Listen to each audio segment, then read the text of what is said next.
Selamat pagi pemirsa, Presisi Pagi kembali hadir untuk Anda. Selama 1 jam ke depan kami telah menyiapkan sejumlah informasi terkini. Bersama saya, Bribtu Zulhami Abdi. Kita lihat dulu 3 berita utama pagi ini.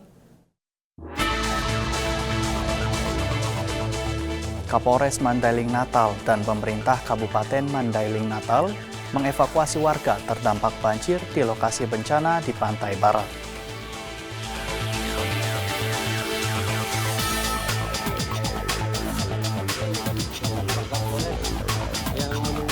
Personil Polres Gayo Lues terobos jalur ekstrim salurkan logistik ke desa-desa terisolir pasca banjir bandang.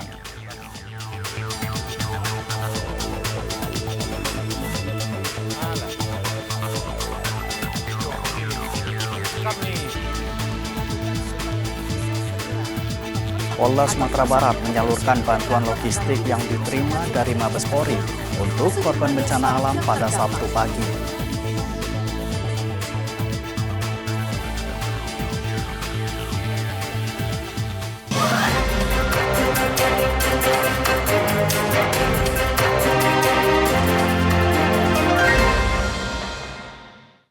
Di informasi pertama pemirsa, Kapolres Mandailing Natal dan pemerintah Kabupaten Mandailing Natal mengevakuasi warga terdampak banjir di lokasi bencana di Pantai Barat.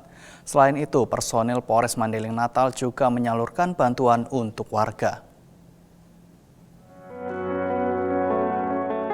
Kapolres Mandailing Natal, AKBP Ari Sofandi Paloh, bersama pemerintah Kabupaten Mandailing Natal, BNPB, serta jajaran Forkopimda melaksanakan rangkaian kegiatan peninjauan lokasi bencana alam dan penyaluran bantuan kepada masyarakat terdampak banjir dan longsor di wilayah Pantai Barat, Kabupaten Mandailing Natal.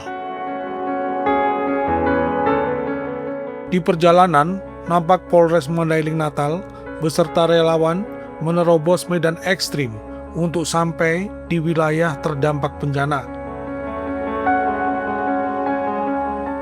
Sementara jalan yang masih tertutup lumpur tebal membuat personil Polres Mandailing Natal bersama relawan bahu-membahu untuk membuka jalan.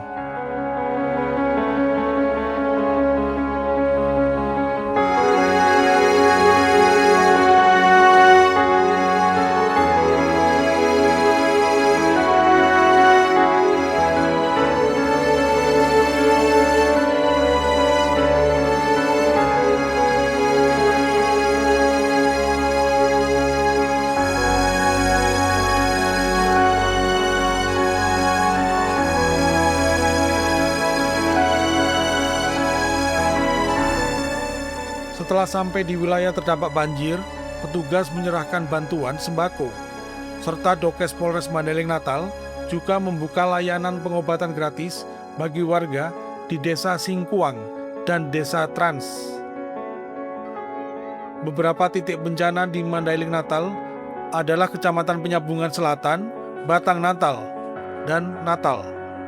Selama 2 hari kegiatan berlangsung, situasi Kamtipmas di seluruh wilayah hukum Polres Mandailing Natal dilaporkan aman dan kondusif. Kapolres Mandailing Natal, AKBP Ari Sofandi Paloh menegaskan bahwa Polres Mandailing Natal tetap siaga membantu penanganan bencana serta memastikan keamanan masyarakat di wilayah terdampak. Dari Humas Polres Mandailing Natal, Polda Sumatera Utara melaporkan untuk Polri TV. Dan pemirsa, untuk mengetahui bagaimana kondisi terkini di Mandailing Natal, Sumatera Utara, saat ini kita telah terhubung dengan Kapolres Mandailing Natal, AKBP Ari Sofandi Paloh. Selamat pagi Pak Ari. Selamat pagi Pak Ari. Selamat pagi, Bribtu Abdi. Baik Pak Ari, dapat dijelaskan Bapak kondisi terkini banjir di Mandailing Natal Pak? Ya, terima kasih. Selamat pagi, Bribtu Abdi. Kita melaporkan dari wilayah hukum Polres Mandailing Natal. Berdasarkan keterangan update terbaru, mulai dari kemarin sore sampai dengan tadi pagi, untuk wilayah di Mandailing Natal ini ada 16 kecamatan yang terdampak. Ada 14 kecamatan masuk dalam kategori dampak bencana banjir, sementara 2 terkait longsor, terutama di 2 kecamatan, yaitu Kecamatan Muara Sipongi dan Kecamatan Batang Natal yang mengalami dampak longsor. Jalur lintas tengah dari arah penyambungan menuju pantai barat, yang sebagaimana kita saksikan tadi di video.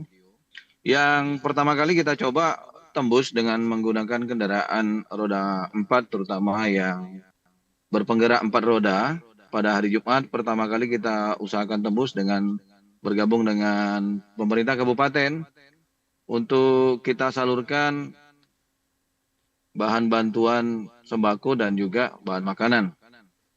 Dan untuk saat ini di lokasi terutama pantai barat yang tadi disebutkan banjir, saat ini kondisinya sudah mulai surut, terutama di Kecamatan Muara Batang Gadis yang paling banyak terdampak terisolir.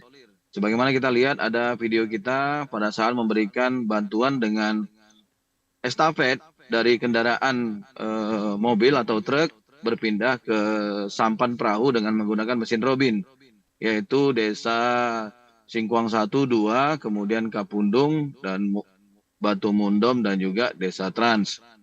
Pada saat kami memberikan bantuan, ada 2 titik yang tidak bisa kami lewati. Yang pertama, kami berusaha lewati dengan kendaraan 4x4, yaitu daerah Patiluban, Kecamatan Natal, kemudian di Kecamatan Muara Batang Gadis. Di situasi sekarang, sudah kami berikan bantuan dengan kondisinya saat ini untuk wilayah Kabupaten Mandailing Natal tidak ada korban jiwa. Sementara kerugian material pada umumnya mengalami kerusakan rumah. Rumahnya mengalami kebanjiran, namun tidak ada rumah yang terhanyut karena banjir, karena sifatnya banjir ini datangnya secara perlahan, tidak merupakan banjir banjir yang bersifat air bah. Kemudian pengungsi saat ini sampai dengan kemarin yang sudah kembali lagi yaitu ada 518 jiwa. Sementara bantuan yang sudah kita salurkan berupa beras 13.995 kg, mie instan 1.087 dus, dan minyak goreng 1.852 liter, dan berikut barang lainnya. Sementara untuk stok kita di Posko Induk Tanggap Bencana Pemkab Kabupaten Madinah, itu sudah ada kurang lebih beras 25 karung ukuran 5 dan 10 serta 50 kg. Sementara itu, untuk personil kita, pada saat kita turun ke lapangan, kita libatkan semua personil dari Polres Mandailing Natal untuk pada saat kejadian kita mengevakuasi terutama wilayah banjir di Kecamatan Siabu. Karena Kecamatan Siabu ini dengan perjalanan dari posko ulang Mako Polres berjarak kurang lebih 30 sampai 45 menit. Jadi pada saat kejadian kami himbau kepada masyarakat untuk meninggalkan rumah dan itu menggunakan kendaraan-kendaraan dari Polres Madinah. Sementara itu, Mas. Baik, kemudian pada saat awal mulai terjadi banjir, adakah wilayah jalan yang sempat terputus dan terisolir, Pak? Ya, pada saat kejadian mulai dari hari Jumat, mulai dari hari Selasa sampai dengan hari Jumat, itu daerah Muara Batang Gadis terisolir, tidak bisa tersentuh dikarenakan menggunakan perahu, semua wilayahnya tertutup oleh air. Sehingga bantuan yang kami berikan, kami laksanakan secara estafet. Dan pada hari keempat dan hari kelima, kami memberikan bantuan tersebut dengan menggunakan sampan perahu robin dan juga bantuan sampan karet atau perahu karet dengan bermesin dari BPBD Pemerintah Kabupaten Mandailing Natal. Demikian, Bribtu Abdi. Baik, adakah pendirian dapur umum untuk para warga, Pak? Audionya kurang jelas, Pak. Baik. Adakah pendirian dapur umum untuk para warga, Pak? Terputus, Pak. Bribtu Abdi. Baik.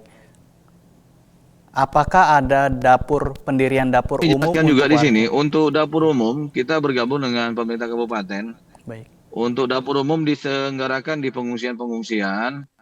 Ada dapur umum yang kita buka di Siabu, kemudian di Pantai Barat, dan juga di Posko. Untuk di jalur Sopotinja, di jalur longsor, dapur umum dibuka dikarenakan banyak kendaraan roda 4 yang terjebak, tidak bisa melintas. Sehingga dapur umum sifatnya bukan kepada korban pengungsian karena untuk lokasi Sopotinjak tidak ada rumah yang terdampak dari longsor ataupun banjir. Namun dari warga setempat prihatin terhadap para pelintas atau pengguna jalan yang terjebak cukup banyak di jalur Sopotinjak menuju Penyambungan. Sehingga selama 2 hari kendaraan-kendaraan yang terjebak tersebut bakal disuplai oleh masyarakat, masyarakat membuka dapur umum. Itu juga kami berikan bantuan, sehingga pada saat kami melintas membersihkan material jalanan, para pengendara sudah bisa melintas dan stok makanan ataupun stok bahan bisa kami berikan ke daerah dapur umum Sopotinjak, Patiluban, dan juga sampai dengan Muara Batang Gadis. Baik, kemudian pesan kepada warga untuk selalu bersinergi dengan kepolisian dalam pemulihan banjir dan segera melapor jika terjadi gangguan Kamtibmas di lingkungan, Pak. Saat ini bisa kami jelaskan, memang saat ini sudah pasca banjir. Untuk wilayah kita ini bisa dibilang pada hari ini warga yang terdampak dari banjir sudah pada kembali ke rumah masing-masing. Namun pada saat kunjungan kami menyampaikan kepada masyarakat untuk tetap memperhatikan situasi kondisi cuaca karena berdasarkan keterangan dari BMKG, situasi dan cuaca untuk wilayah Madinah termasuk Tapanuli bagian selatan ini masih belum bisa dipastikan aman sampai dengan tanggal 10 Desember. Sehingga kami kemarin mengunjungi pengungsi, memberikan bantuan sekaligus menghimbau agar masyarakat memperhatikan situasi dan kondisi cuaca pada saat membersihkan material yang masuk ke dalam rumah. Kemudian per hari ini sudah 3 hari kami melaksanakan bantuan pengamanan pendistribusian SPBU di mana terjadi lonjakan pengisian yang cukup panjang sampai antrian mencapai 10 km. Sehingga situasi dan kondisi psikologis masyarakat yang berdesak-desakan sering membangkitkan emosi yang terkadang mengganggu ketertiban masyarakat itu sendiri. Sementara untuk wilayah perumahan yang mengalami dampak bencana banjir tidak ada kehilangan ataupun material-material yang terjadi pencurian ataupun hal-hal yang tidak pidana lainnya. Sehingga fokus pasca banjir saat ini selain memberikan bantuan kesehatan, bantuan makanan, Polres Mandailing Natal fokus terhadap pendistribusian BBM yang kelangkaan ini disebabkan karena jalur depo Sibolga Tapanuli Tengah putus untuk menyampai ke Mandailing Natal. Sehingga SPBU Mandailing Natal mendapatkan suplai dari depo Dumai dan juga Teluk Kabung Sumatera Barat. Demikian Bribtu Abdi. Baik, terima kasih Kapolres Mandailing Natal AKBP Ari Sofandi Paloh telah bergabung bersama kami di Polri TV. Selamat pagi dan salam presisi, Pak. Terima kasih, selamat pagi, salam presisi, Bribtu Abdi. Tetaplah bersama kami, Presisi Pagi akan segera kembali.